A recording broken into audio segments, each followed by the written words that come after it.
Hello and welcome to this masterclass on how we're going to set up your live event funnel. And so what we're going to go through here is, let me get everything set up for you. And so what we have here is, let's just go through. So we'll go through the opportunities, what we have in your opportunities, your automation, and your sites. So let's actually look at the opportunities first and go through what it is. So it's what we have is the event planner that's going to be in there. So the prospect to event is, if you actually have a list that you're going to send through, then that way you know through automation, once you send that list or have leads that they've been prospected to. And then here you have a registered for event opportunity, or even event registered for a training event here.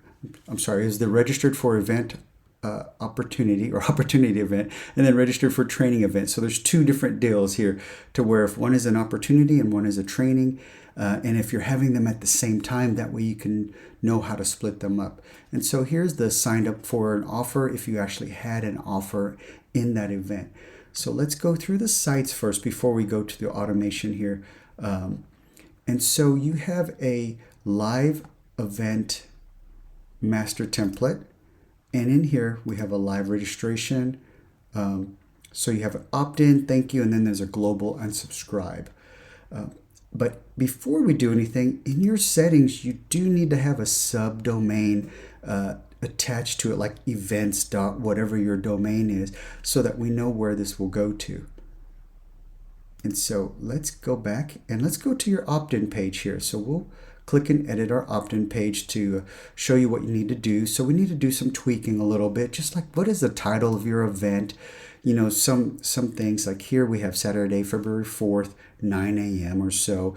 Insert the location. If you have a video that you have on YouTube about the event, you can plug it in here, or I have delete video and insert a picture if you want to replace it.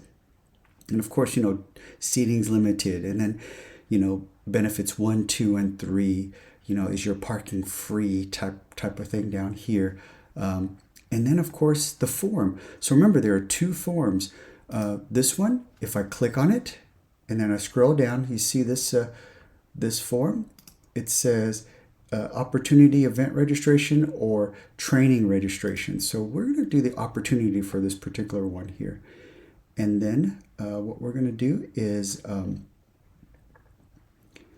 make sure we'll go to next step here, because that'll be the thank you page. So I'm going to save that and then go back out and see, like, here's the thank you page. And so let's check out the thank you page real quick here. So here's just a straight picture. It was from the from the database. Check your email for your e-ticket. Seating's limited. You know, check your spam folder down here too. That's it. That way, just keep it simple. So let's go back out, and then the global unsubscribe page. So here, this will have like a, once you have your domain on here, you'll actually have a www domain record up here, so that you know what page this will go to. Because, you know, if you're sending out emails or anything like that, you still want them to have a some type of way to unsubscribe. You know, that way it stays compliant here. And so here there's a little way where they can unsubscribe. Global unsubscribe form is what it is. And then we're just going to use the action in the form builder, which will just say, thank you, you've been unsubscribed. So let's go to the automations, because this is where the magic happens. So in the automations here, in the master template events, so one thing in the templates, what you want to do is you always want to make a clone of it. And then that way, if I push updates to it, it doesn't overwrite what you have already. And so that's one big thing. Is so make sure you clone it, and then you can move it out of this particular folder. See, like, this is where I can move to a different folder here. But let's take a look at the event opportunity registration. So when someone submitted that event opportunity form, it's going to put a opportunity event tag on them so you know what it is. It's going to, see I say edit, do a internal text message to you. So you got to edit this one accordingly. So what I would do is do custom number and then 1 plus your number. And then see it says new registrant has registered for your event, and just insert your name of your event and date here so you know which event it is, things and stuff. And so let's go back out. Here, create an opportunity registered. So in your event planner pipeline, registered for an opportunity event, and here's the contact name. That way they'll appear on there. And then it's going to send them a text message. And so edit this accordingly to your own event too. And so this one's for a solar campaign here. And you want them to text you back, because that way the phone carriers know that you're just not spamming everybody. Because when you start having two-way communications between you and your prospect, then that actually helps you, because they've texted you back something versus you blasting out a whole bunch of text here. And so this is their digital email here. So add your email name. I'm trying to make it bigger for you. Email name, and from email, here's registration confirmed, and I have edit the body or subject name. And then, of course, here is the contact's first name, your registration for the event's confirmed, Saturday, location, free or paid on the parking. And then there's just a generic barcode. It's not going to scan anything. It's just for them to feel that they've actually done something on here. And so, all right. So that is that.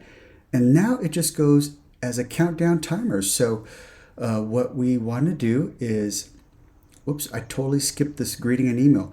The event date, let's go back to this here. The set event start time. So here we select a specific date and time. Trying to zoom in as much as I can. And here, click February 4th, 9 a.m. down here. Click save. And then now the event time has started. Now these wait steps, see, wait 3 days before the event. So this one is on Saturday, February 4th. So this will hit probably Wednesday or so before the February 4th. And so now what this means is wait 3 days before the event. And here's 3 days. If the timing of this wait step is already in the past, how should the contact proceed? And we put skip all outbound communication actions till the next wait or event start date action. So let's just say this was supposed to be on Wednesday and they registered Thursday. So it'll go through this entire sequence, it'll skip this step, and it'll wait that particular person into the day one, wait 1 day before the event. And then it's going to send them a 1 day text message notification. Hey, you have 1 more days until the meeting. And if you want to add more information on here to where like the location and time or parking info, a map link or something like that, you could totally do that on the text message here. And so then I have a 2 hours before the event and then a 2-hour notification. Hey, it starts in 2 more hours here today, and then there's a 30-minute one here, and actually I need to add a 30-minute. Give me 1 second. Let's do that. So I'm going to copy this action, put it here, and let's say 30-minute notification. Let's just say the meeting starts in 30 minutes.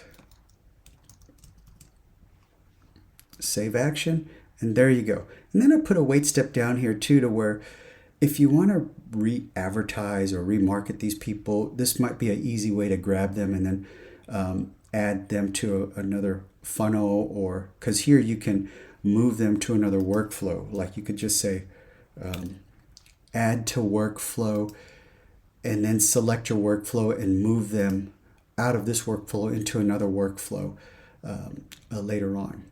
And so that is this particular event registration here. And let's see here. Oh, the global unsubscribe. So if someone filled out your global unsubscribe form, it's going to remove them from any opportunities or the pipeline, the event planner pipeline here. And then, they're going to have an unsubscribe confirmation saying you'll no longer receive anything from us. It'll put an unsubscribe tag on them. And then it'll set a do not for all channels. But technically, you could do straight for a specific channel, or like if you said a specific channel, it could be like for non-texting or SMS or anything. And here I just put for all channels just for the sake of ease. But that way you could still text them or email them if they just said stop or this or that on there. And then, of course, remove from all workflows. And so that is the global unsubscribe. And that's it. That's how easy this event planner can be. And so make sure you go back in, edit your funnel, put in your settings for your domain, your subdomain, and definitely reach out to me if you have any questions. And so I hope this helps, and want to make sure that all this stuff is going great for you. And so look forward to seeing you the next time.